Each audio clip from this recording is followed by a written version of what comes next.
Horror Movie Recap. Push 2025. The place where we summarize and retell stories from various films in a short, clear, and thrilling way.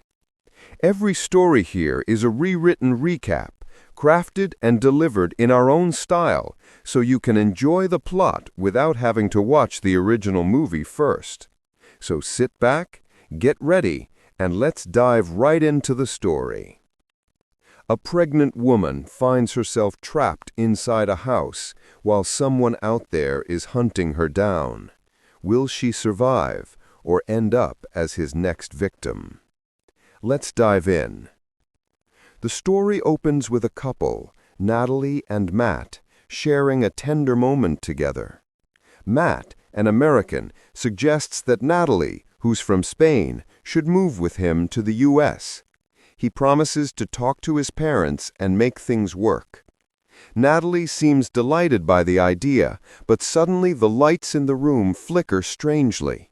In an instant, she sees Matt lying lifeless on the floor, the result of a terrible accident. Natalie wakes up in tears. It was only a nightmare. In reality, Matt has already passed away, leaving her alone to carry their unborn child. Now she lives by herself, still grieving his loss. From outside her home, she overhears a group of women gossiping, saying she's lost her mind since Matt's death, that she rarely leaves the house and hardly speaks to anyone. Natalie feels hurt, but as she gazes at Matt's photo, she decides she has to move forward. 8 months later, heavily pregnant, Natalie is back to work as a real estate agent. One day, she visits a massive property that hasn't been sold in years. Locals believe the place is haunted, but Natalie is determined to prove otherwise. She explores the building, even pausing in awe at the breathtaking mountain views from the rooftop. She grows confident she can sell it. While walking down a corridor, she stumbles upon a strange button. When she presses it, an old elevator creaks open. She also discovers a rundown wing of the house, almost like a forgotten ruin. Natalie begins tidying up, preparing the property in case a buyer shows up.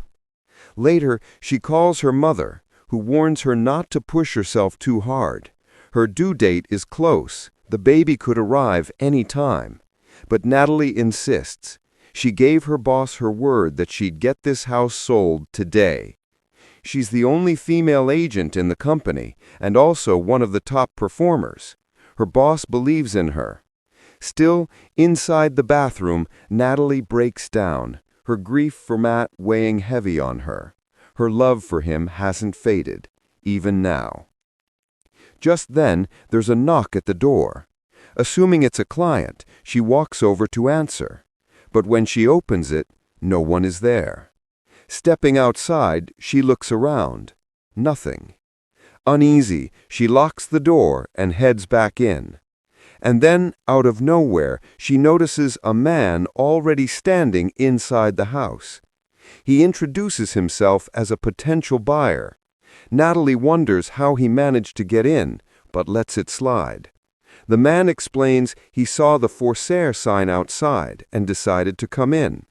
Natalie begins showing him around, pointing out that the house has 2 stories, a solid structure, and with just a bit of renovation, it could be perfect. The man seems strangely at ease in the house, as if he's been there before. He casually asks Natalie what became of the previous owners. After a moment of hesitation, she admits the grim truth. Years ago, they were murdered here, and the killer was never caught. A faint smirk creeps across the man's face as he remarks that the victim's spirits might still linger within these walls, claiming he's already felt their presence. Natalie, uneasy, dismisses his words and insists she doesn't believe in ghosts. As the night deepens, she politely asks him to leave. He steps outside, and she wastes no time locking the door behind him. Natalie then heads to her car, but it won't start. Frustrated, she returns inside and calls a mechanic who promises to come soon. While waiting, she drifts over to an old piano and begins to play, filling the silence. Suddenly, a knock rattles the front door. She checks. No one is there. The air feels heavier now, oppressive. She steps back inside, only to hear faint, eerie music echoing from another room. Startled, she follows the sound and discovers the music player has turned itself on. She quickly shuts it off. Then her phone rings. She answers, only to be met with silence, broken by the sound of heavy breathing. "Who's there?" she demands. No reply. The line goes dead. Shaken, she walks to the kitchen for water. What she doesn't notice is a dark silhouette standing in the distance, silently watching her. She is not alone. Sensing something, she spins around, but no one is there. The figure has vanished. At that moment, the mechanic appears at the window. Relieved, she rushes outside to meet him. While inspecting the car, he casually asks, "This place still hasn't sold?" Natalie sighs. No buyers yet. That's when he mentions something chilling. He's heard the stories that anyone who buys this house ends up dead. That's why no one dares take it. Natalie suddenly asks if he was the same man who had visited earlier, but the mechanic looks genuinely confused. "I just got here," he replies, and she can tell he's telling the truth. Then he uncovers something far more unsettling. One of the car's wires has been deliberately cut. This was no accident. Moments later, Natalie's stomach churns violently, and she rushes to the bathroom to throw up. She clutches her belly, whispering softly to her unborn child, "We'll get through this night together." She tries to stay strong, even as fear gnaws at her. Outside, by the car, the mechanic keeps working, unaware that a shadowy figure is closing in. In an instant, the figure strikes, killing him in a brutal attack. Back inside, the house goes dark. The power cuts out without warning. Natalie lights a candle, her hands trembling, and forces herself to descend into the basement. Her heartbeat echoes in her ears. Down there, she notices something she's never seen before, a narrow tunnel.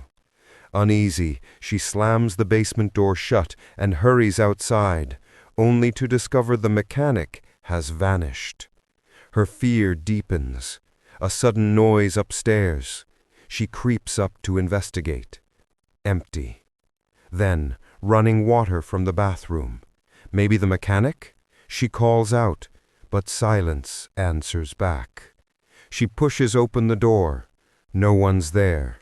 Just the tap running. She shuts it off and steps back into the hall. The lights flicker violently, then stabilize. As she walks the corridor, shadows shift behind her. Someone is there, watching. A faint melody drifts through the air, the chilling sound of a music box. Natalie moves toward the window and sees it placed outside. But her eyes widen as she spots something worse, the mechanic's body lying in a pool of blood. She gasps, and at that moment, sharp labor pains seize her. Terror sets in. She knows now the killer is inside, and he won't let her go. Footsteps approach. She bolts to the terrace, trying to climb to safety, but the pain is unbearable. Instead, she seizes a jagged brick for protection and retreats inside. She summons the old elevator. As the doors slide open, he's there. The man from earlier, the supposed client. Natalie frantically presses the button, the elevator descending, but he races down the stairs to cut her off. On the ground floor, he lunges in, grabbing her. Natalie slashes his face with the brick. He howls, stumbling back. She tries to descend again, but he leaps up and shuts the system down. The elevator jerks to a halt.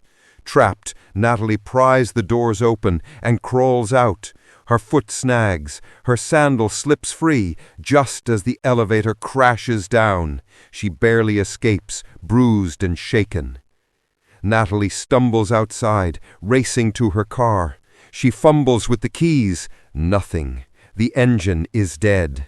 Desperate, she dashes to the client's car, but it too refuses to start. Inside, she discovers something that chills her to the core. An ID card. The name reads Parker Kent, but the date of birth is impossibly old. Her eyes widen. Something isn't right. Before she can even react, she turns, and there he is, the client, standing right in front of her. She freezes, then bolts back into the house. He follows her, his voice cold and steady. "You can't escape me. I know this house better than you ever will. I've lived here for years. This is my home. No one else belongs here." And in that instant, it all clicks. The previous owners didn't just die. They were murdered by him.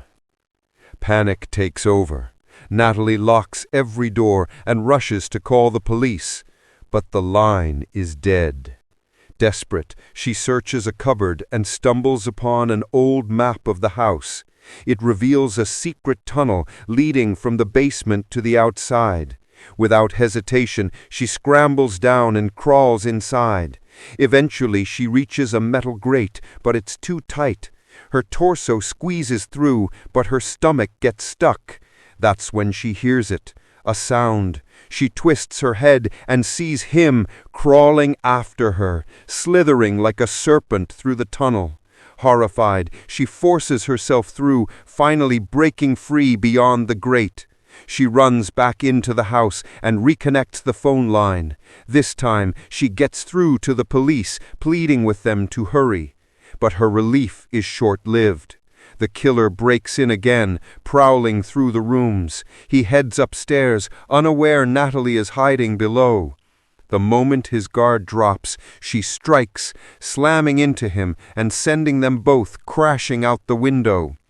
They hit the ground hard. Natalie opens her eyes to see him still unconscious. She quietly tries to crawl away, but a stabbing pain shoots through her foot, a shard of glass embedded deep. She yanks it out, muffling a scream, but then another wave of agony surges. Her labor pains. She collapses, losing consciousness.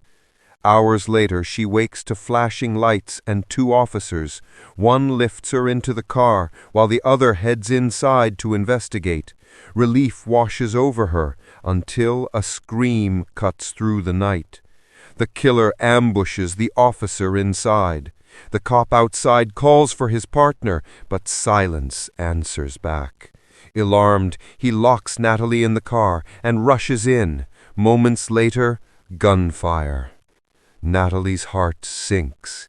She realizes the horrifying truth. Both officers are dead. Panicked, she scans the car and spots a shotgun. With no keys to unlock the divider, she bends the mesh barrier just enough to hook the weapon toward her. Boom! She fires, blasting the window apart and crawling free. But the nightmare isn't over. The killer now carries one of the officer's guns. He's armed and hunting her. Natalie staggers into the ruined wing of the house, bleeding, exhausted. And then the contractions hit. Right there in the middle of the chaos, she gives birth, a baby boy. As she cradles him, memories of his father wash over her, their quiet, tender moments. Tears stream down her face. Amid horror, death, and bloodshed, a fragile new life begins. But she knows one thing: she has to protect him. Summoning her last ounce of strength, she steps out and fires. The killer drops. Immediately after pulling the trigger, Natalie collapses into unconsciousness. When she opens her eyes, she's in a hospital bed. The doctor reassures her the baby is safe. They take her to see him. But the relief is short-lived. The police need her to identify the man. He's alive, under custody, and in the same hospital. Brought face to face, Natalie confirms, yes, he's the one who murdered the officers and tried to kill her. Rage floods her veins. She wants to slit his throat right there. But with cops watching, she swallows the urge. Later, back in her room, alarms suddenly blare. Her stomach drops. Something is wrong. She rushes upstairs, only to find the officers dead and the killer gone. He ambushes her from behind, gun raised. She dodges just in time. He charges, screaming that he'll slaughter her and her baby. Terrified, Natalie runs to her child, thankfully still unharmed. But the killer storms in, grabs her throat and starts to choke the life out of her. Natalie refuses to surrender. Her hand closes around a surgical knife. With a desperate cry, she slashes his throat, then stabs him again and again until he finally collapses, dead. Clutching her newborn close, Natalie walks away. The ordeal is over, or so it seems. Because here is the chilling truth. The man had been living inside the very walls of that house, moving through hidden passages to spy on its occupants all along. Every time a new family moved in, he waited, then struck, killing them one by one.